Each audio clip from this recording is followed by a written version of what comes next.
किसी बुरी सोहबत में है या किसी गलत काम में, तो लोगों का होता है, उसकी फैमिली का होता है कि ऐसा करो इसकी शादी करा दो, बीवी आएगी खुद ही ठीक हो जाएगा। इसी तरीके से अगर शादी में मसले चल रहे हो, हस्बैंड एंड वाइफ की नहीं बन रही, तो बड़े बुजुर्गों से ये आती है कि तुम लोग बच्चा कर लो, बच्चे के बाद सब ठीक हो जाएगा। एक सवाल पूछती हूँ, क्या कभी आपने किसी फादर इन लॉ को या किसी देवर को या जेठ को या भाई को ये कहते सुने? वो तो ये मशवरा कम दे रहे होते हैं, it is usually the female या फीमेल्स की फीमेल फ्रेंड्स जो कह रही होती हैं कि शादी कर दे ठीक हो जाएगा, मेरा बेटा है ना ठीक हो जाएगा शादी के बाद।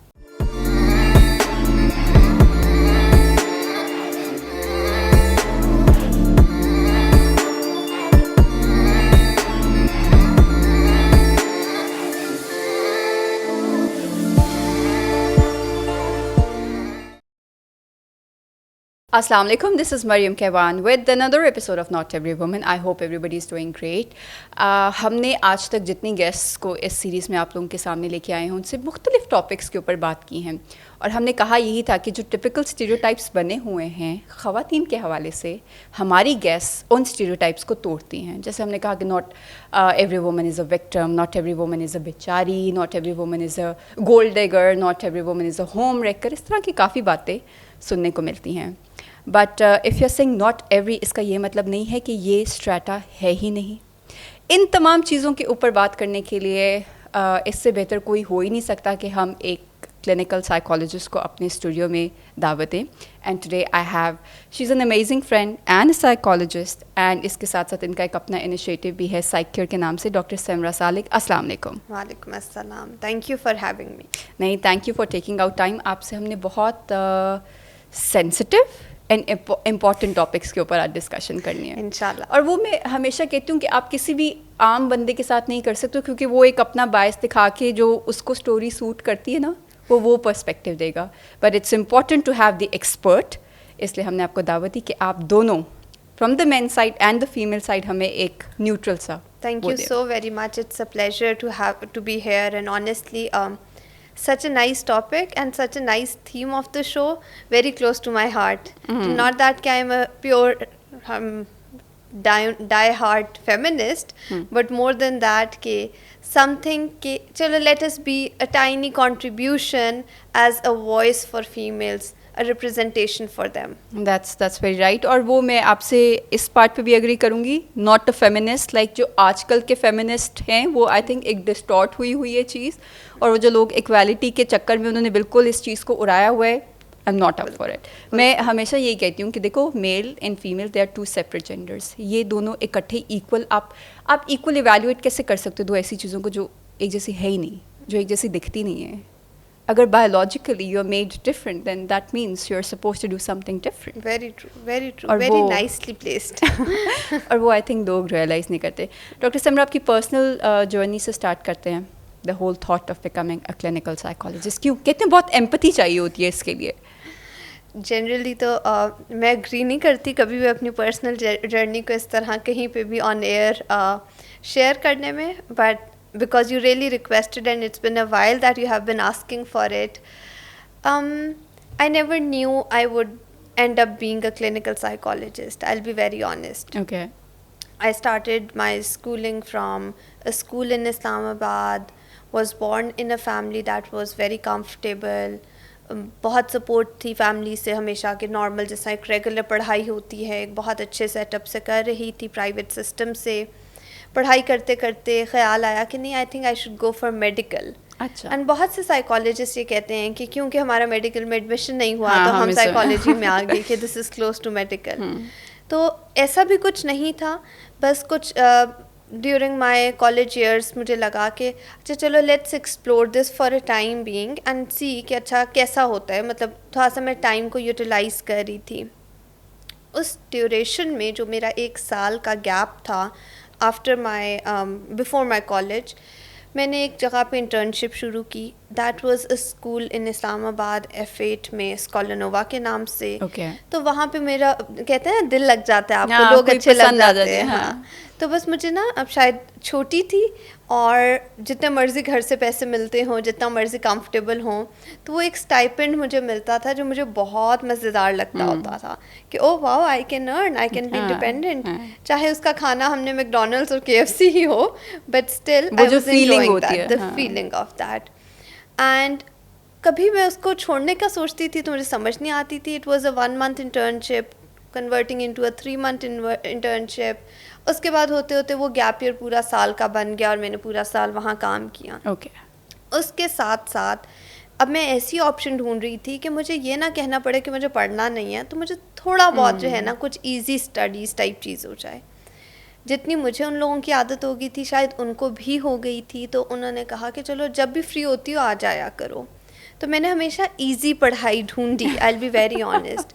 तो मैंने ना बैचलर्स में साइकोलॉजी ले लिया और मैंने कहा I try doing this and देखते हैं क्या होता है. और जहाँ पे मेरे लिए इजी होगा, कभी इवनिंग है कभी मॉर्निंग है, और मैं यहाँ पे कंटिन्यू करती हूँ. Right. The first teacher of psychology, who I was speaking to just last night as well, coincidentally, turned out to be amazing. Oh. बड़ा मज़ा आया. तब भी मुझे ये नहीं पता था psychology is my career or my field. Subject लिया, कर लिया, पढ़ते गए सब कुछ. वो भी ख़त्म हो गया. मास्टर्स के लिए अप्लाई करना था क्योंकि फ़ारिग थी, समझ नहीं आता था. और सारे में मेरे साथ साइमल्टेनियस मेरा वो स्कूल चल रहा था. जब मॉर्निंग में क्लासेस हैं तो इवनिंग में कर लिया, इवनिंग में है तो मॉर्निंग में कर लिया, कोई वीकडे ऑफ है तो वहाँ चली गई, और इसी तरह. And now it's my 15th year with that school, with the lady who played a very major role, जिस पे आपने मुझे introduce कराया. Psych Care is named by her. Okay. And she named it, and she's a mom-like figure to me, honestly. A very precious person in my life. And इस सारी journey में बस मैंने अपना MS क्लिनिकल में किया. MS clinical में कर रही थी, अभी मैंने स्टार्ट ही किया था, तो मुझे बहुत सी क्लिनिक की अपॉर्चुनिटीज़ खुद ब खुद से आना शुरू हो गई. उनका नाम लेना बहुत ज़रूरी है मेरी जर्नी में. F6 में एक डॉक्टर हैं, डॉक्टर सलीम कुरैशी, KRL से एसोसिएटेड थे. तो उन्होंने one fine day someone from his staff called and said, क्योंकि I use to take my mother there, कि सर कह रहे हैं कि हमारे पास ना कुछ डायबिटीज़ के पेशेंट्स होते हैं, तो would you be willing to come and educate them and counsel them with the related mood related issues and ये वो. तो आई सेड कि I can see, I can come and visit him. I went, I saw my first client, and उन्होंने ही फ़ी determine की, उन्होंने ही share determine किया और कहा कि आप बस इसको ज्वाइन कर लें. And this was good 8-9 years back. तो मैंने ज्वाइन कर लिया.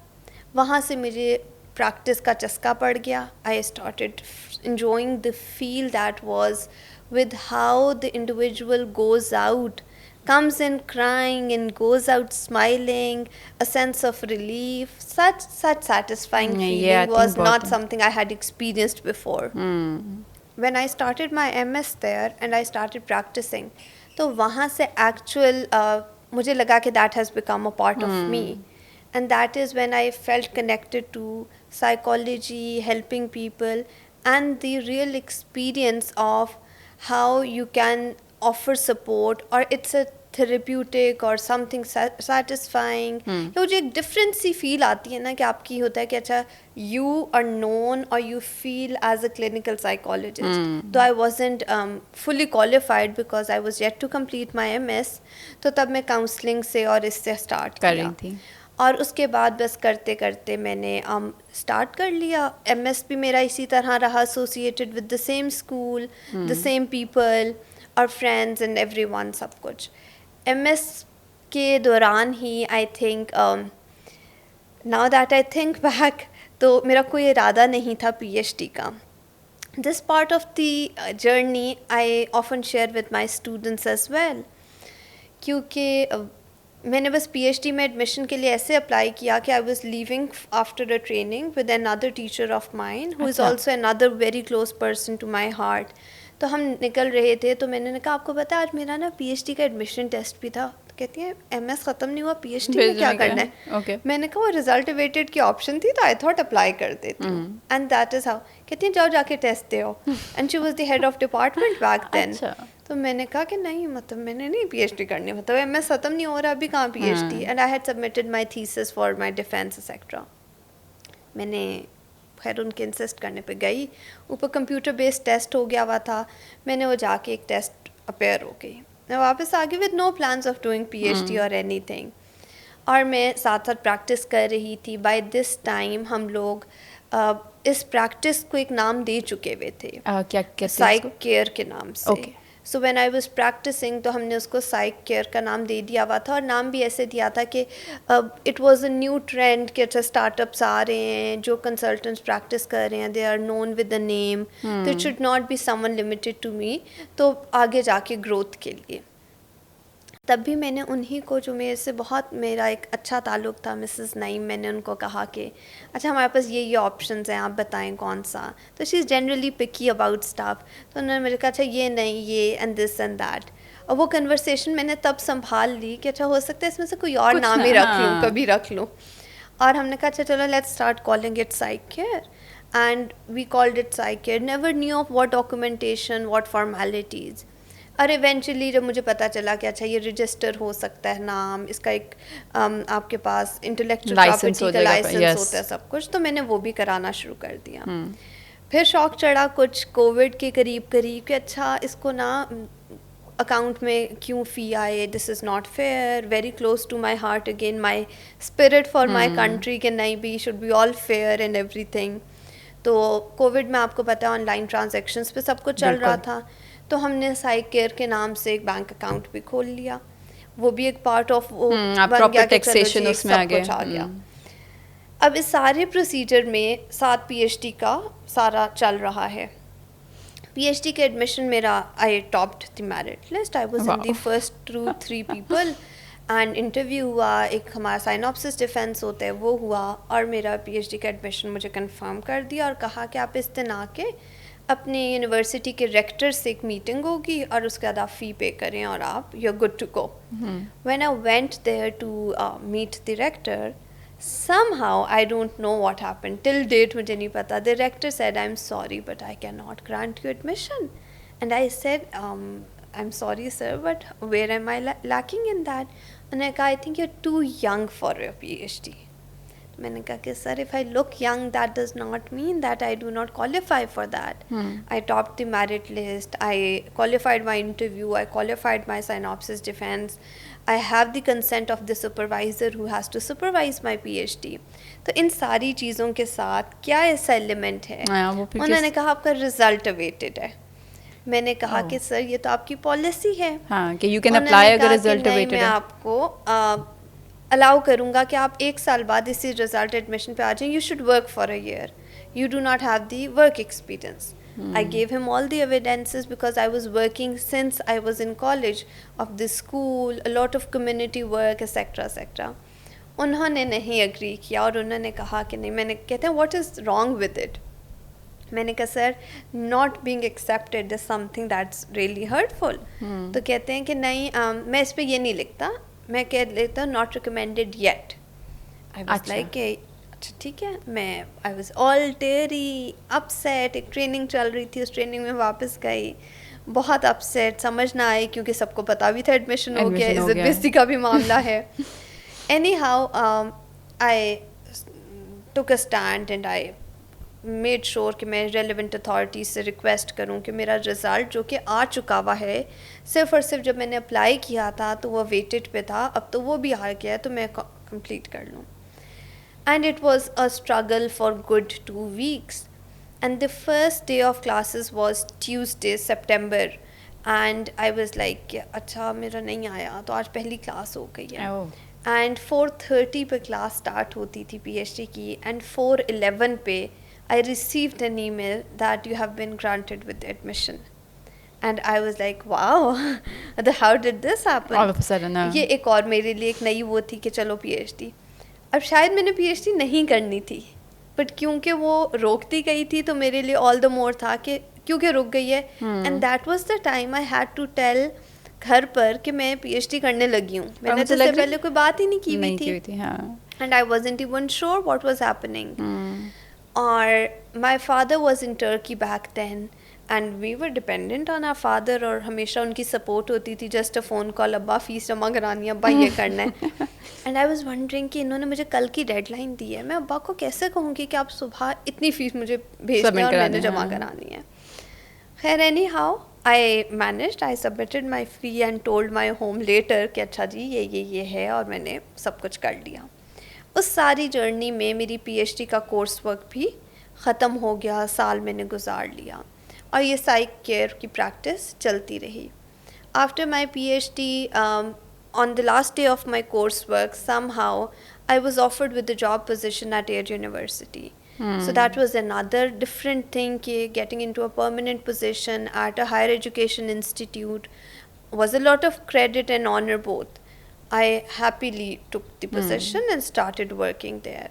I'm still associated with that organization and I again owe a lot to that place and particularly the management of Air University.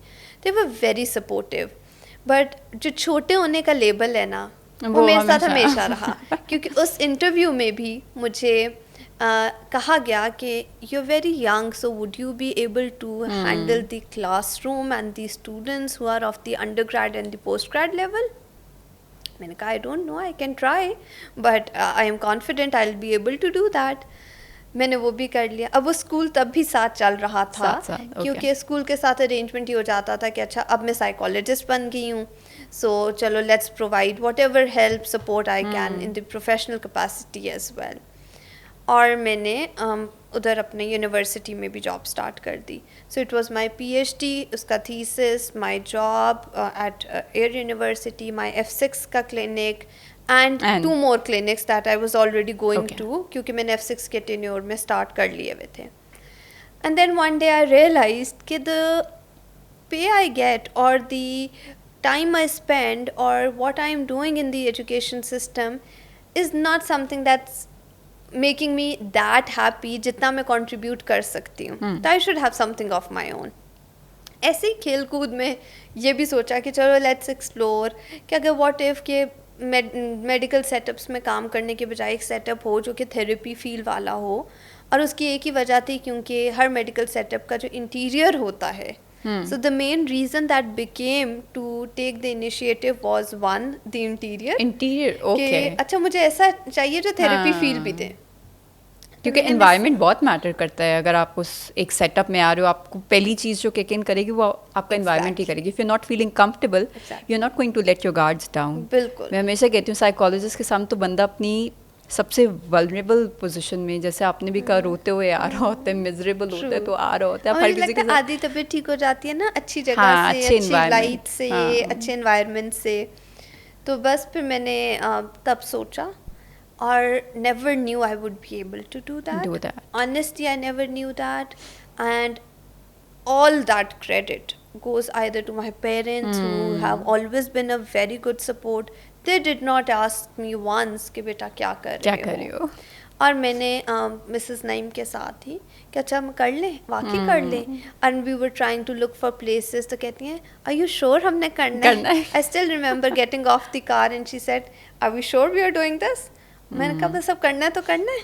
तो we went, we spoke to people, we looked for places, what is the right place and everything. And उसके बाद बस हमने शुरू कर लिया. अल्लाह का बहुत शुक्र है that we have been able to manage that. My association with my university, with my workplace, with all the 3 clinics that I had earlier is still intact. None of the places had a problem with it or I never left any of नहीं, I think मैं आपकी personality को भी credit दूंगी उसके लिए because ये personal उस पर भी बहुत वो करते हो. और आई थिंक आपकी स्टोरी से मैं वही चीज़ मिली थी साफ नियत के साथ. जब आप एक चीज़ में होना शुरू हो ना तो आपको खुद ही गाइडेंस मिलती जाती है कि दिस इज द राइट. कैसे हुआ ऐसे और ये होता क्या अब शुरू में तो बहुत स्ट्रगल्स थी ऑनेस्टली कि उसकी paper work, documentation, rent agreement कौन कराएगा. और इसमें again these people in my life, Mrs. Naeem, उनके husband who I really look up to as a father figure, उन्होंने सारे एग्रीमेंट्स उन्होंने साइन किए, मैंने तो सिर्फ और सिर्फ वहाँ प्रेजेंस शो की। माई अकाउंट्स टिल डेट, मैं थोड़ा सा आई एम गंदा spender, I spend excessively and on फजूल थिंग्स, तो वो मैनेज करवाते हैं। सारी guidance, support and most of all prayers from my loved ones is what actually made it possible. Now we have a good team of 9-10 people. We have therapists on board, we have assessment experts on board, we have a very nice office staff, and we work 6 days a week in G8 Islamabad, and we provide all the online services and the in-person services. We have a lot of association with different schools, education sector, and alongside the corporate sector तो as आप सबके साथ तो अल्लाह का शुक्र है। So Psycare is my baby, my thing, और I do it more for people now. अल्लाह का बहुत करम है, बहुत शुक्र है that we have been able to pull it through with this inflation and everything. So again that's a very एक वो भी तो डॉक्टर समरा थोड़ी सी लोगों में रियलाइजेशन भी आ गई है और एक वो एक्सेप्टेंस भी आ गई है that it is okay to go to clinical psychologist, it is okay to seek such help, it is okay to go for therapy sessions, for counselling sessions, जो पहले एक मुझे लगता था अगर जा भी रहे होते थे तो बताते नहीं थे, बिकॉज एक वो होता था ना कि लोग क्या कहेंगे, फैमिली वाले भी क्या कहेंगे, तो अगर 1-on-1 सेशंस चल भी रहे होते थे तो लोग उसको ओन नहीं करते थे और बताते नहीं थे। But I think the culture is changing, specially Islamabad की अगर हम बात करें तो people are going out, they are seeking help and advice. अच्छा मरियम, बहुत इंटरेस्टिंगली मेरा पर्सनल एक्सपीरियंस इससे डिफरेंट था कि मुझे लगता है कि लोग हमेशा से ही बहुत थे aware in everything, but Covid ने इसमें बहुत रोल प्ले किया है। अगर मैं अपने पर्सनल एक्सपीरियंस पे देखूँ तो I don't know why do I से दिस एवरी टाइम, और लोग इसको निगेट भी करते हैं। मैं बहुत छोटी थी ना अपेरेंटली, तो मतलब लोगों को तो लुक्स पे बहुत ज़्यादा होता है कि अच्छा यू शुड बी अ खातून, अ समझदार सियानी औरत का जो कॉन्सेप्ट हमारी फील्ड में था वो बहुत ज़्यादा था। लाइक हमारे जो उर्दू के मैनुअल्स ऑफ थेरेपी हैं उसमें सियानी औरत का वर्ड यूज़ होता रहा, तो वो जो एक पहला इम्प्रेशन आता है कि एक therapist, psychologist should be mature, married, all milestones achieved, ताकि वो मुशावरत के लिए she is the right person.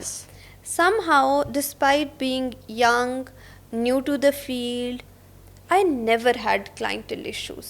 Clients आ रहे थे, हाँ ये होता था हमारे से, बहुत फ़नी है for the audience again, reception पे अगर कभी कोई कह देता था ना कि ये हमारी साइकोलॉजिस्ट हैं तो वो अपॉइंटमेंट नहीं लेते थे। बट अगर कोई आ जाता था तो अल्हम्दुलिल्लाह they never left. There are good and bad experiences, but majority continued. हमने आज तक मार्केट नहीं किया, हमने कभी अपनी मार्केटिंग नहीं की, but we have been able to manage and bear the toll whatever came. And बहुत अच्छा नंबर हमारे पास से ठीक होके भी गया। तो आई थिंक वो इसीलिए जाते क्योंकि जब एक दफ़ा बंदा सेटिस्फाइड होते only then they would come again. तो कमिंग टू योर पॉइंट कि कोविड ने ना इसको थोड़ा सा कंफर्टेबल कर दिया, क्योंकि कोविड में पैनिक अटैक्स हो रहे हैं, फियर है, एंजाइटी है, स्ट्रेस है, तो ये चीज़ें बहुत ज़्यादा आ गई। बट अगर हम कोविड से पहले देखें तो ये चीज़ें थी ज़रूर, बट मे बी मीडिया पे अवेयरनेस इतनी नहीं थी। आपने देखा कि कोविड में मुझे जितने टीवी प्रोग्राम्स के लिए रिक्वेस्ट आती थी, मेरा नहीं ख्याल मुझे इससे पहले कभी आई। कोविड में हर प्रोग्राम में एक माहिर नफ्सियात ज़रूर बैठ रहा है, हर चीज़ पे कमेंट आ रहा है कि एक फियर का आलम है across country, across the globe, because of the और ग्रीफ और एंजाइटी और not being able to help. Losses हो रहे हैं, you are seeing your loved ones dying, आपको पता नहीं है कि इसका कोई क्योर आ रहा है नहीं आ रहा है, आपको ये नहीं पता कि आप कब तक घर की बाउंड्री में कन्फाइंड बैठे हो, आप कब बाहर जा सकोगे, आपकी लाइफ कब नॉर्मल पे आएगी। तो दैट वाज मतलब काफ़ी tough. So that is one thing. Two, a lot of people got the time to introspect. हाँ, we could say that as well. टाइम ही नहीं मिला था। अब मैं अपनी बात करूँ तो मुझे कभी टाइम नहीं मिला था कि मैं बैठ के ये सोचूं कि अच्छा मैं क्लिनिक खोल सकती हूँ। मुझे भी आइडिया या मुझे ये फीलिंग या नीड या एक कहते हैं ना ड्राइव ही तब आई जब मैं इतनी फारिग थी कि कुछ इंटरेस्टिंग करना है या चलो मैं इसका डॉक्यूमेंटेशन अभी कर लेती हूँ। तो जो major chunk of the baseline था सेटअप का वो तो मैंने कोविड में किया। तो जब वो हुआ था तो it was just a physical place that I had to implement और पुट इन प्लेस कि चलो मैं इसको यहाँ पे ऐसे शुरू कर सकती हूँ। ऑपरेशंस बने हुए थे, सारा कुछ हुआ था, सिर्फ फंक्शन करना था। तो बिल्कुल इसी तरह लोगों को ना बहुत सी अपने बारे में कि अच्छा मैं ये करना चाहता हूँ बट मैं नहीं कर सक रहा, और शायद पूरी जिंदगी से सोचा हुआ था करना चाहते थे लेकिन कभी अपॉर्चुनिटी और वो मिला ही नहीं ना। ट्रू। तो कोविड ने इसका बहुत रोल प्ले किया है लोगों की लाइफ में and I am very happy. अब तो बहुत इंटरेस्टिंग है कि अब देखो आप पॉडकास्ट पे क्लिनिकल साइकोलॉजिस्ट को इंट्रोड्यूस करा रहे हो तो आप ऐसे करा रहे हो कि बाकी सब फीमेल्स एक लेमैन है, which is a credit to the field, not a credit to me alone but a credit to the field कि वाकई फीमेल्स ने ना बहुत रगड़ा खाया होता है। सो जब आपकी फील्ड में आप देखते हो कि यू आर हेल्पिंग पीपल तो नथिंग लाइक दैट। अच्छा, अब उसी पे थोड़ा सा आते हैं फीमेल ओरिएंटेड काफ़ी सारे इश्यूज आई एम श्योर आपके पास भी बहुत आते होंगे। एक तो सबसे पहले द पोस्टपार्टम डिप्रेशन, मतलब अभी भी बहुत सारे ऐसे ख़ानदान हैं जहाँ लोगों को लगता है कि नहीं इस तरह की कोई चीज़ है ही नहीं, अगर अपने आप को बिज़ी रखोगे तो डिप्रेशन का तो टाइम ही नहीं मिलेगा, मतलब ख्याल रखो बेबी के कामों में, घर के कामों में, तो ये कोई ऐसी चीज़ नहीं होती है। Obviously we'd like to know कि कितना हद तक ये एक्चुअली अफेक्ट करता है एक मदर को, न्यू मदर को, और दूसरा ये कि एक हमने मदरहुड को कितना डिफ़िकल्ट कर दिया है। जैसे पहले की एग्जांपल्स दी जाती है, मुझे पर्सनली लगता है कि पहले बच्चे को पालना सिर्फ एक माँ की रिस्पॉन्सिबिलिटी नहीं होती थी, the entire village used to take care of the baby. मतलब आप खुद इमेजिन करें अगर माँ खाना बना रही है तो बच्चा किसी के तो पास है ना, कोई तो उस पर नज़र रख रहे, कोई तो उस पर देख रहे। बट अब जैसे न्यूक्लियर फैमिली सिस्टम होता जा रहा है, लोग इंडिपेंडेंटली रह रहे हैं कपल्स अगर, तो वो सारी चीज़ें उस पर आ जाती है कि female is responsible for taking care of the baby. How tough is it for mothers nowadays? The first thing, postpartum depression, पहले मैं उसको एड्रेस कर देती हूँ। postpartum depression देखो एक ऐसी क्लिनिकल कंडीशन है जिसको आप चाहते या ना चाहते हुए अवॉइड नहीं कर सकते, बट आप मैनेज कर सकते हो। Okay. पहले उसको मैनेज करना या पोस्टपार्टम की प्रेवलेंस डेफिनेटली कम थी। लोग कहते हैं कि अच्छा कोई भी बीमारी है तो ये तो पहले भी होती होगी, बट तब इतने नखरे नहीं होते थे, या ये नखरों वाली बीमारियां या अमीरों की बीमारियां, ऐसा नहीं है। Postpartum depression is a clinical genetic condition as well, families में रन कर रही होती हैं, आपका वो वाला जीन एक्टिव हो जाता है जिसमें पोस्टपार्टम डिप्रेशन आपका काफ़ी हद तक प्रिवेल कर सकता है या मैनिफेस्ट कर सकता है। अलॉन्ग साइड जो हमारे लाइफस्टाइल में चेंजेस आए हैं ना, वो ग्लोबली आए हैं। वो ये नहीं है कि एक खातून की ही ज़िंदगी चेंज हुई है, it is an global development, modernisation, जिसके बाद जो आजकल के बच्चे पैदा होते हैं उनको भी हम अल्फ़ा चिल्ड्रन के नाम से कह रहे हैं।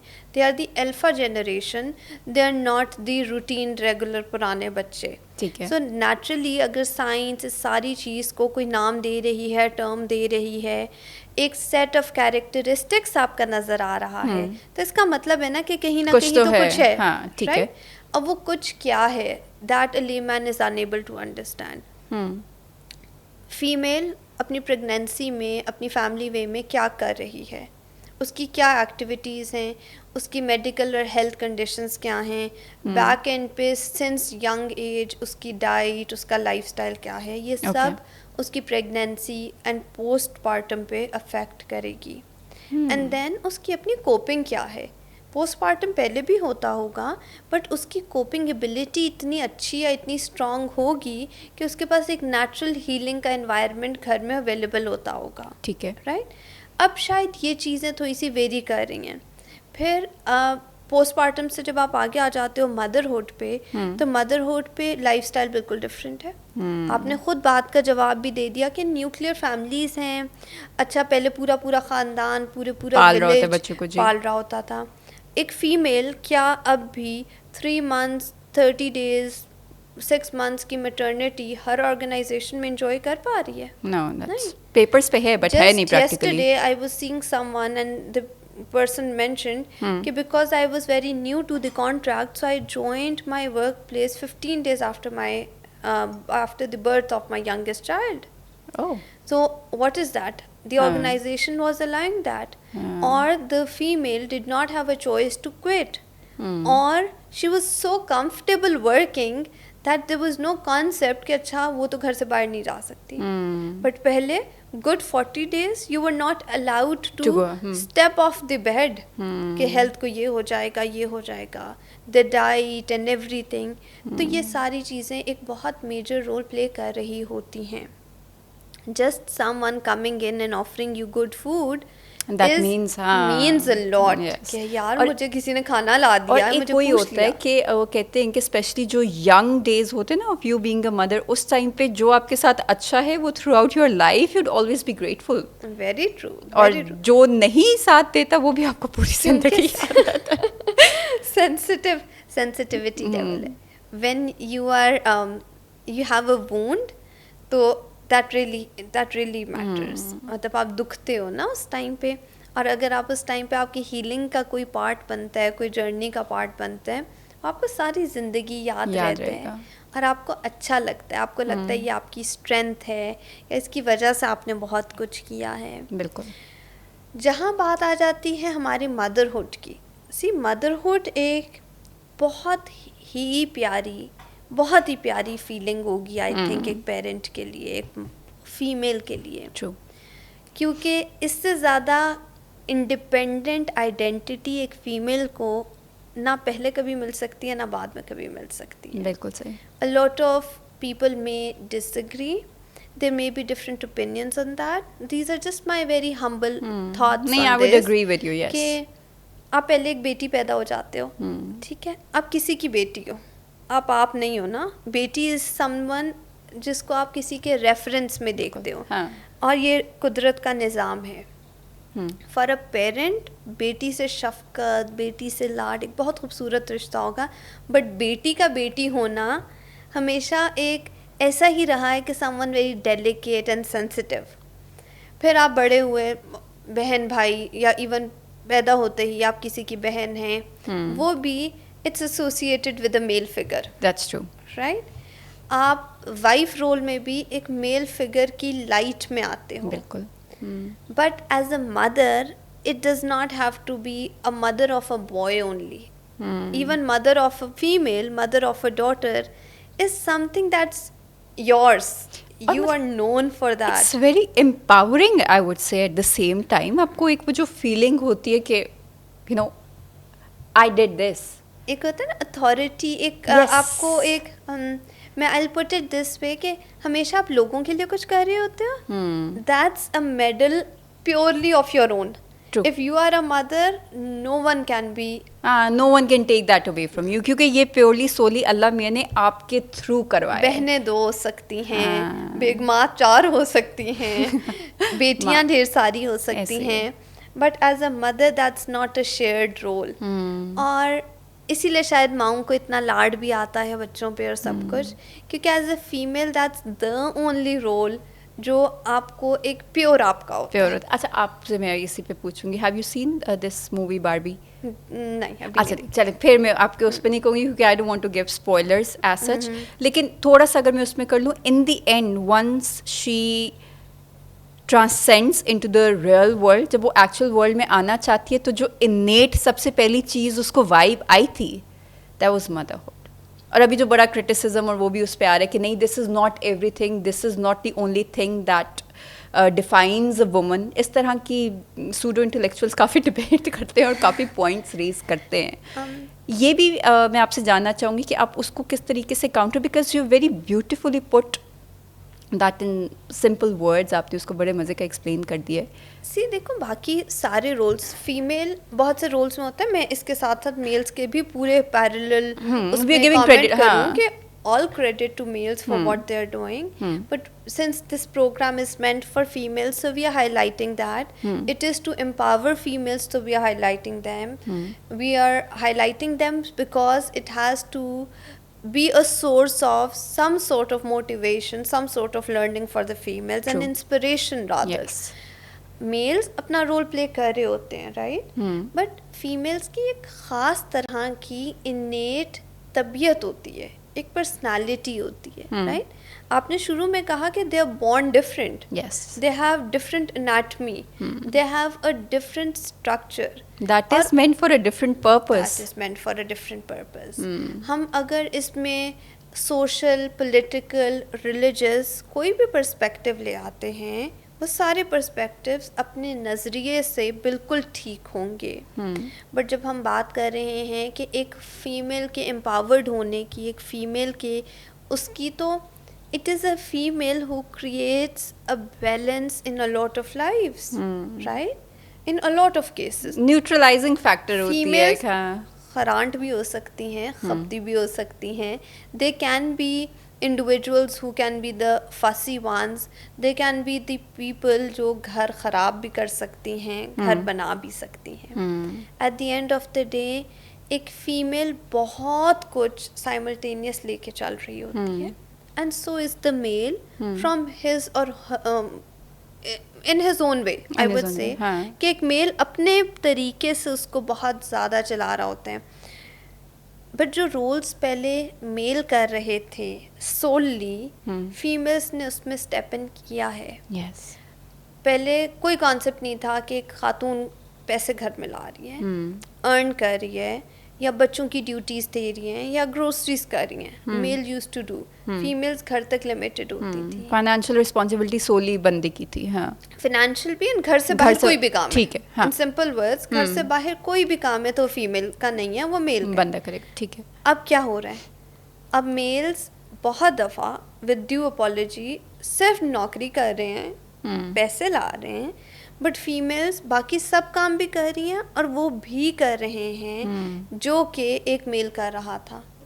Not that they are doing it purely for finances, in majority of the cases yes, but it is very contributing to the family, क्योंकि आजकल के बच्चों को लेजर एक्टिविटीज़, जितनी लग्जरीज हैं उसकी प्रोविज़न फीमेल्स अपनी अर्निंग से प्रोवाइड कर रही हैं. उनकी कोशिश होती है कि बेहतरीन चीज़. हाँ, कभी हमने ये नहीं देखा कि एक फ़ीमेल, रेयरली हम सुनते हैं कि एक फ़ीमेल अर्न कर रही है और वो कहती है ये पैसे सिर्फ मेरे स्पा के हैं या ये पैसे सिर्फ मेरी शॉपिंग के हैं. वो अगर हस्बैंड को नहीं भी दे रही ना, तो वो दोनों के बच्चों पे ज़रूर स्पेंड वो पूरा ओवरऑल लाइफस्टाइल एलेट करना चाह रही है. तो जिसमें हाँ, education, the activities, luxuries, the hobbies, the skill set जो आजकल देना बहुत ज़रूरी हो गया है, extra coaching classes and running around here and there. तो इसमें फीमेल्स का एक बहुत मेजर रोल है. मेल्स अपने तौर पे yes, they are doing a very great job, there is full credit, और ये सिस्टम ही ऐसे है कि दिस वर्क्स टुगेदर, राइट. शायद फीमेल्स पे रिस्पॉन्सिबिलिटी भी ज़्यादा है एंड रगड़ा भी ज़्यादा है. उन्होंने ना कुछ अल्लाह ने सिस्टम ऐसा बनाया है, या मुझे नहीं अंदाज़ा होता, जब मैं इसको थेरेप्यूटिकली या क्लिनिकली देखती हूँ तो मैं शायद इसको ऐसे कहूँगी कि see a female comes in and she is slightly teary and upset and she cannot be herself even when in therapy. But when a male comes in, वो एक बहुत आराम सटल तरीके से एक चीज़ को बता देते हैं. मैं सोचती होती हूँ कि यार इस मेल को क्यों नहीं ये अपसेट कर रही चीज़, इसका मतलब ये नहीं होता वो अपसेट नहीं कर रही, लेकिन उसका कोपिंग मैकेनिज्म शायद हम कह सकते हैं, या वो एक फसाड. ये मैं हमेशा कहती हूँ कि अब अगर फॉर इंस्टेंस मैं अपने रूम में हूँ ना, अगर मैं अपने बच्चों से बात कर रही हूँ तो मेरी एक अलग टोन होगी. अगर मेरे father in law he is present in the room, I would have a different body language, और मेरी शायद लैंग्वेज और बात करने का तरीका भी अलग होगा. अगर मैं हाउस हेल्प से बात करूँ तो एक वो बिल्कुल अलग वो होगा. बहुत ये रोल स्विचिंग चलती रहती है. फॉर अ मैन उसने एक स्टर्न फेस, एक वो अपना एटीट्यूड, एक वो अपनी बॉडी लैंग्वेज रखनी है. उसी के साथ वो घर में बेगम से भी बाकी लोगों की मौजूदगी में उसी तरीके से बात करेगा. अगर वो बाहर ऑफिस जा रहे काम करने के लिए तो भी वो अपनी टेंशन और ये कुछ अपने चेहरे पे नहीं दिखा सकता. फीमेल्स को मैं कहूँगी कि उनको अलाउड है ये वो इमोशंस अलाउड, शायद वो हेल्प ही नहीं कर सकती इस चीज़ को, क्योंकि emotionally they feel naive or they feel weak नहीं, I would not use the word weak but sensitive, right? Sensitive होंगी towards a lot of things, right, और शायद उनको सेंसिटिविटी लेवल थोड़ा सा तंग करता रहता हो. बट यहाँ पे आपको पता है एक बहुत इंटरेस्टिंग फिनोमेना ये है दैट मेल्स का टेरर हमारी सोसाइटी में बहुत ज़्यादा है.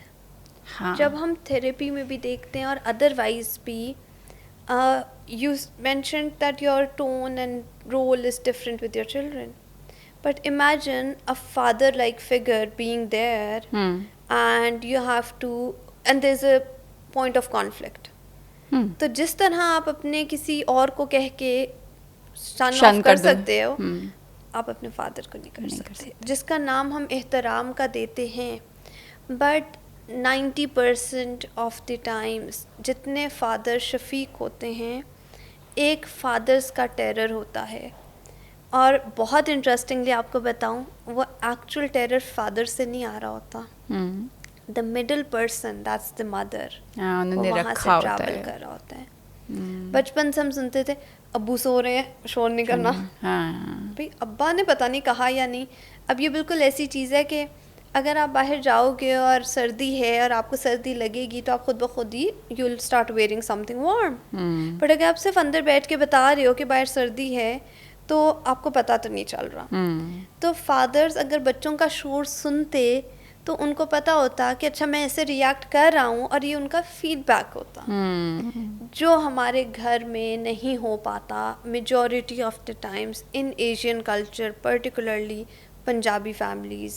फिर अगर आप पठान बेल्ट देखो तो पठान का एक अलग कल्चर है, सिंध का एक अलग कल्चर है. तो ये कल्चरल वैल्यूज़ पे डिटर्मिन करता है. इसमें ठीक और गलत की बात नहीं है. ये एक सेट ऑफ कैरेक्टरिस्टिक्स है, चलता आ रहा है और ऐसे ही चल रहा है. बिल्कुल. और अब कुछ चीज़ें क्लैश कर जाती हैं, कुछ चीज़ें बहुत अच्छी वर्कआउट कर जाती हैं.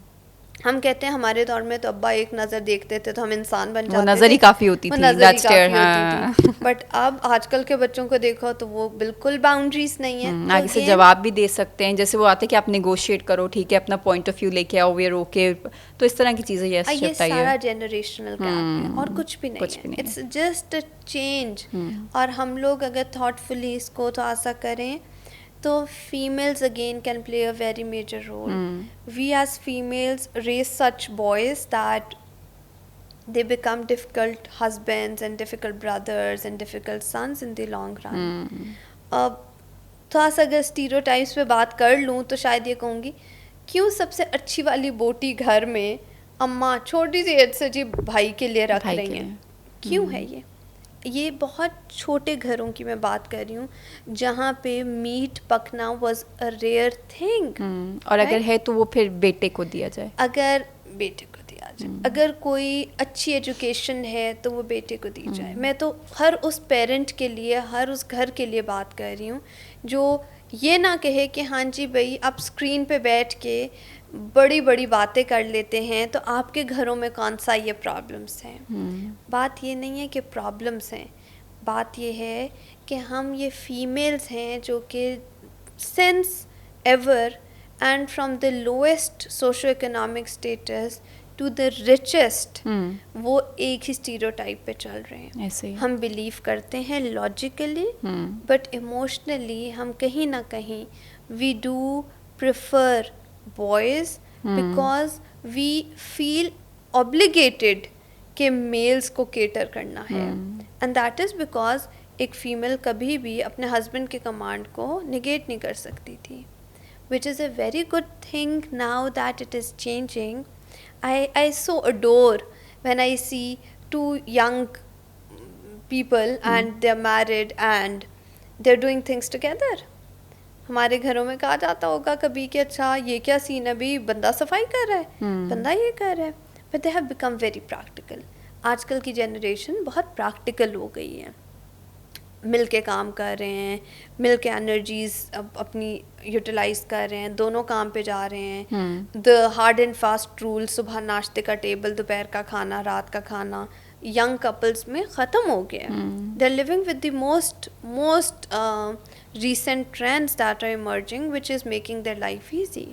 लेकिन फिर कल को जब मसले आते हैं तो भी अब उस मसले की जड़ इसी चीज़ को कह दिया जाता है कि आप लोग जो है कल्चरल जो चीज़ें चल रही थी उनसे दूर जा रहे हो, ये लाइफस्टाइल अपना रहे हो, तो अब तो ये मसले हैं. क्योंकि इन द एंड इट कम्स के डिवोर्स रेट बढ़ रहा है. सो अगर इस तरह की डिबेट आए तो फिर यही होता है कि they put it all on. उसका टोल ये है कि फिर जब फ्रीडम ऑफ एक्सप्रेशन की बात आती है ना तो फिर दोनों बात करते हैं. तब फिर वो फीमेल जो आपके साथ मिलकर कर रही थी या आप जिसके साथ कर रहे थे वो आपके लिहाज में या आपके गुस्से में चुप नहीं होती. अच्छा डॉक्टर साहब, इसी से मैं आपसे एक पूछना चाहूँगी इसी बात से कि अब जैसे होता है अगर कोई बच्चा कह लूँ, चले बंदा अगर मतलब सही रास्ते पे नहीं है, किसी बुरी सोहबत में है या किसी गलत काम में, तो लोगों का होता है, उसकी फैमिली का होता है कि ऐसा करो इसकी शादी करा दो, बीवी आएगी खुद ही ठीक हो जाएगा. इसी तरीके से अगर शादी में मसले चल रहे हो, हस्बैंड एंड वाइफ की नहीं बन रही, तो बड़े बुजुर्गों से ये आती है कि तुम लोग बच्चा कर लो, बच्चे के बाद सब ठीक हो जाएगा. ऐसी चीज़ें तो चलती रहती हैं. ये किस हद तक ठीक है कि आप किसी औरत को ला के शादी की पूरी रिस्पॉन्सिबिलिटी उस पर डाल दें कि तुम हमारे बच्चे को सीधा कर लो, या you think about creating a new life, bringing a baby in the world जो सिर्फ इसलिए आए कि वो आपकी शादीशुदा ज़िंदगी के मसाइल हल करेगा. एक सवाल पूछती हूँ, क्या कभी आपने किसी फादर इन लॉ को या किसी देवर को या जेठ को या भाई को ये कहते सुने? वो तो ये मशवरा कम दे रहे होते हैं. It is usually the female या फीमेल्स की फीमेल फ्रेंड्स जो कह रही होती हैं इसकी शादी कर दो ठीक हो जाएगा, मेरा बेटा है ना ठीक हो जाएगा शादी के बाद. हम होते हैं वो. It is not anyone else.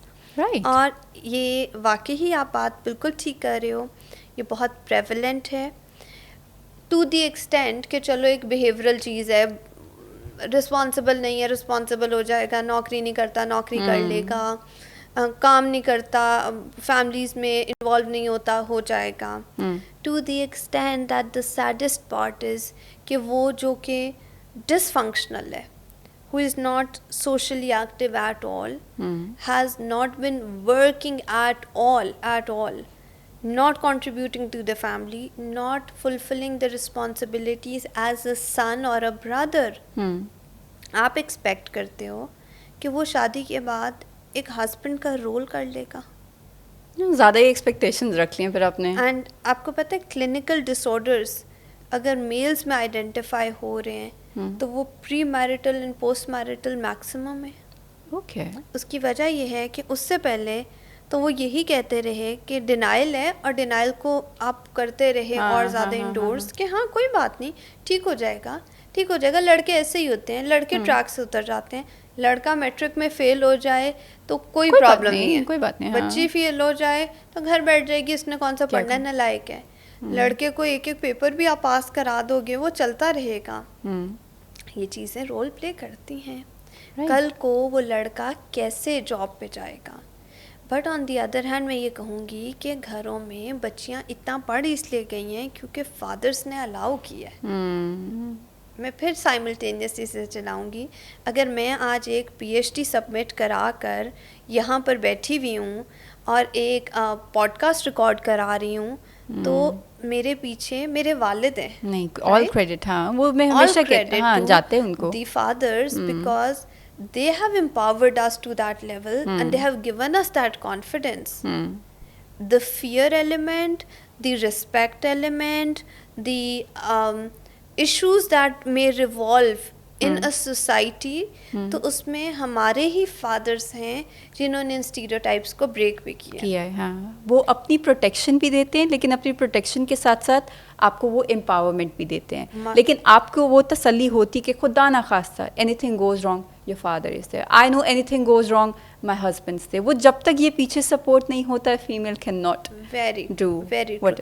And ये नहीं होता फीमेल्स किसी की भी नियत ख़राब नहीं होती है. हाँ लेकिन आपको एक चाहिए होता है. मदर्स अपने तरीके से कर रही होती हैं. मदर्स बिगर पिक्चर को कम देख सकते हैं. आपकी mothers are very progressive, very literate and they take it a long way honestly. जिस तरह माएँ बेचारी एकेडमीज़ के बाहर, कोचिंग क्लासेस में, कहाँ कौन सी फुटबॉल एकेडमी है, टेनिस क्लब है, उसके बाहर खड़ी हुई होती हैं, बच्चे ऑफ ट्रैक भी ना हो, बच्चे ये भी ना करें। There is a long way to go. It is all about balance. And जो चीज़ आपस में कॉन्फ्लिक्ट करती है ना, वो हमारी ईगो है। It's a male and a female ego that fights. It is not even the female और द मेल दैट फाइट्स। ये भी हो इट इज़ द सोसाइटी की बनाई हुई ईगो, जिसकी वजह वजह से आगे पीछे तो आप सारा काम इकट्ठे करते हो। जब कॉन्फ्लिक्ट आ जाता है तो आपको अपना मेल होना और फीमेल को अपना इंडिपेंडेंट होना इमीडिएटली नजर आता है। Why do I need a male, bhai? I'm working, I am earning sufficient, I have an independent ABC staff, so why is it that I need a male? मैं आज एक बहुत इंटरेस्टिंग पढ़ रही थी, I'll share it with all of you, जो बहुत ही एक जोक था मेजरली कि डिसऑर्डर पे, कि मैं I'll take a minute and मैं आपको अभी शेयर करती हूँ।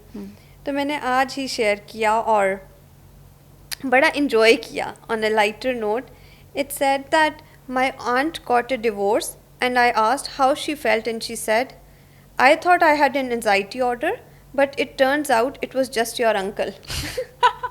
तो no offense, but हमें पता नहीं होता बहुत दफ़ा। Not that मैं divorce की बहुत supporter हूँ, ना मैं ये कहूँगी कि uncles are bad, but मैं ये कहूँगी कि lot of times जब कोई चीज़ आपकी लाइफ में नहीं होती तो आपको उसका पॉजिटिव या नेगेटिव इम्पैक्ट, हम एज अ पर्सन थोड़े से रिजिड हो जाते हैं, हम चेंज को बहुत फ्लेक्सिबली देखते नहीं हैं, एक स्टेटस को में लगे रहते हैं, स्टेटस को वो कंफर्ट जोन बन जाते हैं, उससे बाहर स्टेप करना थोड़ी सी अनकम्फर्टेबिलिटी हो जाती है और हम अनफेमिलियर डोमेन्स में जाने से डरते हैं। और मैं बहुत शायद ये भी कहूँ कि देखो एट टाइम्स मैं बहुत सुनती हूँ तो शायद इसी को रीइंफोर्स करूँ कि it is that you don't think as an individual कि आपने लोगों को ठीक करना है, बीट मेल्स और फीमेल्स, हम अपने आप को ठीक करें ना। आई हाईली अप्रिशिएट फीमेल्स जहाँ पर वो अपनी नौकरियाँ कर रही हैं, अपने आप को इंडिपेंडेंट कर लिया है, दे हैव अ वॉइस। इससे ज़्यादा क्या खूबसूरत फीलिंग होगी कि आप एज अ फीमेल एक सीनियर मोस्ट पोजीशन पे बैठे हुए अपनी ऑर्गेनाइजेशन पे, आपको respect, voice, you're bringing a difference in community and society. Why as a female do I forget कि मुझे वही बैलेंस घर में चलाना है? हम 4 लोगों का घर नहीं चला पाते, बट हम 170 का ऑर्गेनाइजेशन चला पाते हैं। क्यों? क्योंकि as a leader, as an identity that is given, so males also need to understand कि वो आइडेंटिटी अगर फीमेल को थोड़ी सी देते हैं ना, तो फीमेल ज़्यादा अच्छा आपके साथ काम करती है। It is the female who is just looking for बहुत छोटी सी चीज़, and that is respect and that is some value to what they say. अगर ये इसी से मैं आपसे पूछूंगी कि कितना ट्रू है कि औरत को एक ये जो वैलिडेशन वाला फैक्टर है, ये जो एक्नॉलेजमेंट वाला फैक्टर है कि हम हैं, हम देखो हम भी हैं, हम भी कर सकते हैं, हम मानो हम कर सकते हैं, ये चीज़ बार बार फीमेल्स क्यों ज़्यादा डिमांड करती हैं? Why do we seek more validation when इनका अब फॉर इंस्टेंस, अब जैसे हमने बड़ी अच्छी पॉजिटिव बात भी की, लेकिन एक स्टीरियोटाइप जैसे आपने भी अभी मेंशन किया कि घर तोड़ने वाली भी एक खातून को ही कहा जाता है ना, एक लड़की को ही कहा जाता है कि होम रेकर का जो कॉन्सेप्ट है, if you want to get married to a man who is already married and has a family, इस तरह की चीज़ें काफ़ी वो एक उसमें आती है। And then it's the females जो ऐसी ख़वातीन को फिर क्रिटिसाइज़ भी कर रही होती हैं, हाईलाइट भी कर रही होती हैं कि ये किस तरह की औरत है या किस तरह की। क्या ये वही वैलिडेशन वाली चीज़ है कि वहाँ से नहीं मिल रही तो जहाँ से वैलिडेशन मिले चले जाओ? Is it true that we need it more? मुझे लगता है दोनों तरफ होता है, बट फीमेल्स का एक्सप्रेशन सामने आ जाता है, मेल्स का हर इंसान में ना एक छोटा बच्चा होता है who is needy for love, care and affection. Males को फीमेल्स बहुत सा दे रही होती हैं, बट फीमेल्स को बहुत दफ़ा मेल्स का देने का तरीका डिफरेंट होता है, राइट? अब सेंसिटिविटी लेवल ऐसा होता है शायद फीमेल्स का जो उनको तंग करता रहता है. And that is when I look at it clinically again कि फीमेल्स एंजाइटी प्रोन होती हैं. तो cycle starts from the childhood. It is not आप फीमेल को 20 साल 22 साल 25 साल 30 ईयर ओल्ड फीमेल को ना देखें. आप उसके अंदर वो बच्चा देखें जो ग्रो कैसे किया है. अच्छा, इसी में से अब मैं आपसे करना एक सवाल पूछना चाहूँगी कि फीमेल्स बंदा जो है ना, अमेल, वो अपना वो जो चाइल्डिश नेचर है या जो उसकी games, for instance video games, आज भी वो रात को पूरी रात अगर बैठ के वीडियो गेम खेल रहे हैं 35 ईयर ओल्ड मैन और 40 years old man, that's an okay thing. अपनी बचपन की चीज़ साथ करे, उसको उस चीज़ से वो मज़ा मिल रहा है. But females they are suppose to put aside their toys, अपनी फ़न, जो वो चीज़ें जिससे उसकी एक जो अंदर का चाइल्ड, जैसे आपने बात की, वो निकलता है, उसको साइड पे रख के अब तुम एडॉप्ट करो. अब तुम बस बीवी हो तो बीवी की तरह एक्ट करो. अब तुम एक माँ हो तो ये चीज़ें साइड पे, अब ये तुम नहीं कर सकती हो. मतलब you know you have to put aside all of that and just act the roles. तो ये इज़ इट नॉट रॉन्ग? बंदे को अलाउड है, औरत को नहीं है. How does that affect then? देखो, गेम को गेम से इक्वेट तो नहीं करेंगे, क्योंकि अ मेल की game is an adult game. Video game is nowhere to be a child's game. Similarly, female की कोई भी game is not meant to be a female game. हाँ, मेल डिंकीज से खेल रहा हो और फीमेल बारबी से खेल रही हो और उसमें कोई इक्वेशन में डिसबैलेंस हो, तो हम शायद ये इस तरह से देख सकते हैं. बट इमोशनल नीड्स जो है ना, that is where the child का level is determined, right? Where psychology says कि you have a pleasure principle, and then you have a reality principle, and then you have a morality principle. तो इंसान ना pleasure और morality में struggle करता जाता है.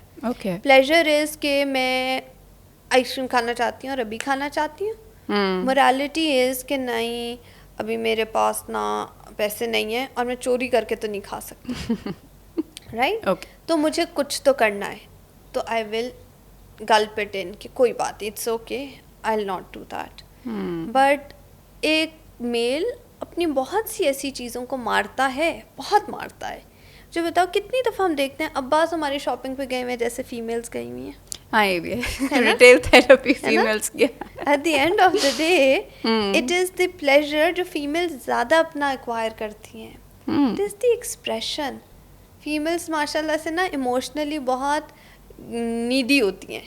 मेल्स अपने तरीके से होते हैं. They operate more logically, females operate more on the heart part, right? ये डिफरेंस है. अब क्या है, लड़ते भी आपस में यही दो चीज़ें. उसका दिमाग और इसका दिल लड़ रहे हैं आपस में. वो रो रो रो रो रो रो रो रो के why did you do this, and the logic is that this is good to be this. So at times you have to be harsh to be kind maybe. So you're just trying to be कि अच्छा चलो, इसको longer run में ये pattern नहीं develop हो सकता. ये हमारा निज़ाम of balance है. बिल्कुल. दोनों बैठ के रो रहे हैं तो कैसे चलेगा? कैसे होगा? हाँ. एक बच्चा बीमार हो गया, दोनों पेरेंट्स बेहोश हो गए हैं, तो कैसे चलेगा? कोई एक होता है जो, हाँ. एंड इट इज़ नॉट कि ये फीमेल होता है या मेल होता है. एक रैशनल होता है, एक थोड़ा ऐसा बना हुआ होता है कि अच्छा मुझे बहुत डर लगता है इंजेक्शन से अगर किसी को हो रहा हो, बट मुझे नहीं, आई मैनेज. एंड फिर यू एंजॉय एज वेल. और आई थिंक यही पार्टनरशिप होती है कि दोनों मिलके उस चीज़ को करके तो in the best possible way वो एग्जीक्यूट. जब हम फीमेल्स को देखते हैं तो मैं शायद कहूँगी कि दोनों की अपनी अपनी एक ब्यूटी है, एक अपना अपना एक बहुत एलिमेंट है जो बहुत प्लेजरेबल है. आपको सिर्फ और सिर्फ आर्ट ही आना चाहिए कि इसको अलाइन कैसे करना है. आप वर्क प्लेस पे हैं, आपको रिस्पेक्ट, बाउंड्रीज बहुत अच्छी पता होनी चाहिए, and your contributions are to be valued. Right. And we have come a long way as a nation. Females have progressed to such great heights that it is so very heart warming seeing कि एक female, आप देखो, एक गांव से निकली हुई बच्ची आज एक CSS ऑफिसर भी बैठी हुई होगी. बिल्कुल सही. हाँ. आए दिन हम खबर देखते हैं तंदूर वाले का बेटा, तंदूर वाले की बेटी, उस मोची का, उस ड्राइवर का. What is it? लोग कहते हैं अच्छा इस बारे में ना बताएं, I say that this is such a pride, such a और ये प्राइड। पाकिस्तान में है, मतलब इसको एक्नॉलेज करना ज़रूरी है कि हमारे सिस्टम ने हमें वो अपॉर्चुनिटीज़ दी हैं कि अब ऑलमोस्ट हर सेक्टर में, जैसे आपने कहा ना जिस स्ट्रेटा की आप जिक्र करिए, वो मुल्क के हर कोने से वो लोग इन पोजीशंस पे मौजूद है। And if you look at it from the global perspective, तो अभी भी हम बहुत सारे ममालिक से बहुत बेहतर हैं, जहाँ पे बेसिक भी आपको बहुत कम पोजीशंस पे ख़वातीन नज़र आती हैं। हमारी फीमेल्स पार्लियामेंट में भी हैं, यू नो लेजिस्लेटिव में भी हैं, एडमिनिस्ट्रेशन में भी हैं, प्राइवेट सेक्टर में भी हैं, एजुकेशन सेक्टर आपकी ख़वातीन से भरा हुआ है, इस तरह की जगहों पे हैं। सो येस, जो अच्छी चीज़ है वो एक्नॉलेज करना ज़रूरी है। आप इसके एक एग्जांपल ये देख लो कि हमारी फील्ड में which has a lot to do with emotions, lot of to do with healing, you rarely see males in this. It is a field of females. कोई ऐसी फील्ड होती है जो हम कहते हैं फीमेल्स की फील्ड है? हाँ, ये भी नहीं है। होता। और इट्स द मेन जो आते हैं, जो बड़ा कंफर्टेबली आते हैं फीमेल साइकोलॉजिस्ट से बात करने के लिए, उनको वो कंफर्ट यहीं पे मिलता है। मेरे पास जेंडर इक्वालिटी बहुत ज़्यादा मेंटेन होती है क्लिनिक पे। If I extract the data कितने मेल्स हैं कितने फीमेल्स हैं, I don't think there is a very drastic difference, right. And it is really really nice. Everything comes down to me, my perception, and how do I look at things. True. As a male, when I look at it from the glasses of a male, there are all the goods and bads. When I look at it from the glasses of a female, it has its own perks and everything. Social issues इसलिए होने चाहिए कि हम उसमें से feedback लेके आगे लेकर चल सकें और ग्रो करा सकें। सोशल इश्यूज इसलिए नहीं होने चाहिए कि हम उसको हाईलाइट करके सिर्फ उसकी एक नेगेटिव एयर को स्प्रेड कर सकें। अक्सर में बहुत मज़े से और बहुत मैं कहूँगी बड़े सीरियस टॉपिक्स को आपने बड़ा टैक्टफुल एंड बड़े स्वीट वे में एक्सप्लेन किया कि कोई ऑफेंस भी ना ले उससे, और चीज़ समझ पे आ गई। मतलब हमें भी समझ आ गई जहाँ फीमेल्स गलत होती हैं, और वो भी समझ आ गई कि जहाँ मेल्स ज़्यादा उसको ले रहे होते हैं। बिल्कुल एंड में I would like to ask one thing. अभी हमारी पिछली एक एपिसोड में I discuss this thing with your audience, तो मैंने उनको अपने बारे में बताया दैट यू नो मैं ये कर रही हूँ, और अब ये है, I am a mother of 2 and everything. और इसमें मेन वो था कि जब आप पैदा होते हैं तो आपको कुछ अल्लाह मियां ने खुद सलाहियतें दी होती हैं। मतलब every person is blessed with certain characteristics जो आपको दूसरे से डिफ्रेंशिएट करवाते हैं। बट वही जैसे आपने भी थ्रू आउट द पॉडकास्ट कहा कि हम जैसे बड़े होते जाते हैं, रोल्स में आते जाते हैं, बेटी हैं, बहन हैं, देन बीवी हैं, देन डॉटर इन लॉ हैं, या देन मदर हैं, जो भी हैं, उसमें हम अपनी आइडेंटिटी भूलते जाते हैं। मतलब अ फीमेल्स लॉस्ट आहिस्ता आहिस्ता जैसे वो प्रोग्रेस कर रही होती है। ये आप इसको किस तरीके से देखेंगे? Because you know we got the reaction, और काफ़ी उसमें ये भी था कि नहीं that's how it's suppose to be. लोग रिलीजन को बीच में ले आते, मैं उस डिबेट में नहीं जाती, बिकॉज यू नो मुझे लगता है काफ़ी चीज़ें कल्चरल इम्प्लीकेशंस है जो आप रिलीजन के ज़ुमरे में डाल के उसको वो एक नॉन स्टॉप डाल देते हो। But how correct do you think is it that females actually lose their selves and their identity in the process of growing up? See, I would say it is one word and that's perception. आपने किसी भी चीज़ को, किसी भी idea को, किसी भी discussion को कोई कॉनोटेशन देनी है ना, तो वो मेजॉरिटी पे कॉनोटेशन आप बनती है ना। जैसे फॉर एग्जांपल कोई एक चीज़ हुई है, कोई सोशल इशू आया है, इमर्ज हुआ है, आपने ये कहा कि आपने ये डिस्कस किया और लोगों ने कमेंट किया, तो लोगों का कमेंट करना या लोगों का ओपिनियन देना उनका पर्सपेक्टिव हो सकता है। वो पर्सपेक्टिव डेवलप किस चीज़ पे होता है?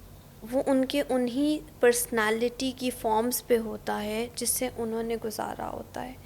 कोई बदतमीज़ी करता है, कोई अप्रिशिएट करता है, कोई निगेट करता है, ये सारा कुछ उस इंसान का अपना बैगेज है जो वो कैरी कर रहा है। उसको उसके हालात ने ऐसा बनाया है कि शायद वो इतना स्वीट है, वो इतना बिटर है, वो इतना एग्रेसिव है, वो इतना नेगेटिव है, वो इतना सैडिस्ट है कि एक नॉर्मल होती हुई बात हम उसको एक ख़ास तौर के अपने परसेप्शन में फ़िक्स करते हैं। That's very true. जब मैंने आपकी बात सुनी और मैं ये कहूँ कि इस्लाम तो कहता है जी कि ख़वातीन घर पे बैठे हैं वो, तो why are we forgetting कि इस्लाम तो और भी बहुत कुछ कहता है। वो सब कुछ कहाँ गया? So when you put it and place it in the religious perspective, the debate is very different, right? If you look at it from हाँ कोई चीज़ against the religion हो रही है, all credit to people जो कि raise करें अपनी voice, बिल्कुल ठीक है. इसी तरह political perspective, आप हो सकता है कोई एक बात कर रहे हैं जिसका मतलब ये नहीं है कि आपने एक politically किसी चीज़ को कोई politically incorrect बात की है, ठीक है. It is that perspective. एक social है, सोशल तो एक ऐसी चीज़ है कि आप, मैं और यहाँ स्टूडियो में खड़े हुए मेल्स जो कि इसको रिकॉर्ड कर रहे हैं, वो सब लोग अपना अपना पर्सपेक्टिव रखते हैं. अब जितनी देर से हम फीमेल्स की गुफ्तगू कर रहे हैं, मैं आपसे प्रोग्राम से पहले भी बात कर रही थी कि उन बेचारों की क्या गलती है कि वो हर दफ़ा एक ख़वातीन का प्रोग्राम सुनते हैं, राइट?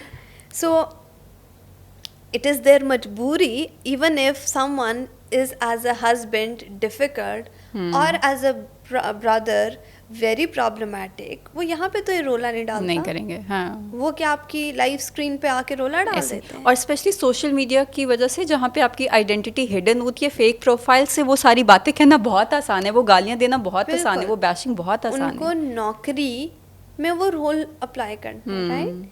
बट हम इतने मेच्योर नहीं हो पाते, हम इतने इनसिक्योर होते हैं कि हम ओपिनियंस नहीं ले सकते. जैसा मुझे तो लगता है कि जितने पैनल्स ऐसे हों उसमें मैं एज अ फीमेल नहीं यहाँ बैठ के बात करूँगी.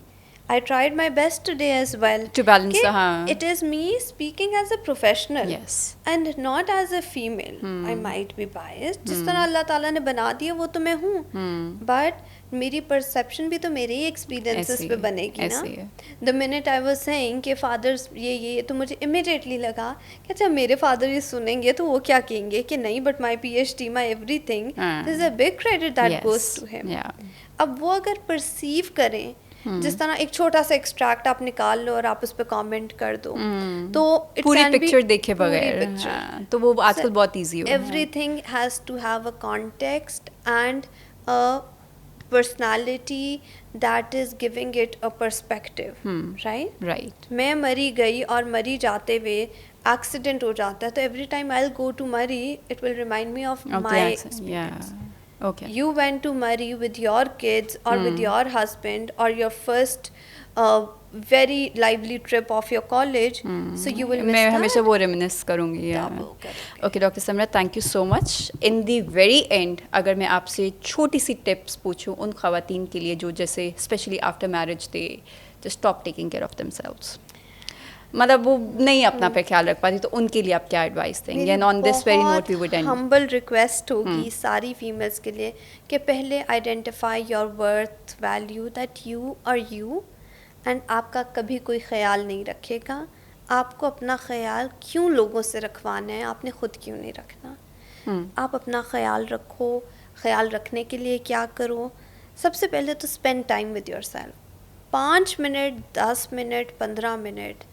एक वो खातून जो कहती है मेरे पास सर उठाने का टाइम नहीं होता, मैं अपने लिए कैसे करूं? ऐसे ही मुझे बताएं कि आप 10 मिनट वॉशरूम में गुजारते हैं ना, आप वो वॉशरूम में 10 मिनट अपने साथ गुजार लें. Think about your self and not about कि अच्छा बाहर बच्चा रो रहा है, मैंने निकल के ये करना है, किचन में जाके ये करना है, क्या करना है. सोने से पहले सुबह उठकर, बच्चे को स्कूल भेजकर, अकेले बैठकर, only 10 minutes and do it for 30 days. That's it. Okay. And you will get to know a different version of yourself. And those 10 minutes should not be planning around your house, your husband, your children, your life, your studies. It should be you, yourself. Just you. Nice. How do I feel? How do I think? And how do I behave? These are the 3 pointers जिसके बारे में आप अपने बारे में time spend करें. 2, those who can and those who have some background, यार रात को सोने से पहले अपना मेकअप उतार के, एक स्किन केयर करके सोना अच्छी फीलिंग देगा, जितने भी आप थके हुए हैं. ठीक है. स्किन केयर करें, अच्छा खाएं, and take plenty of water. These are some very few things. And एक लास्ट चीज़ जो मैं कहती हूँ कि physical activity is one thing that keeps you going.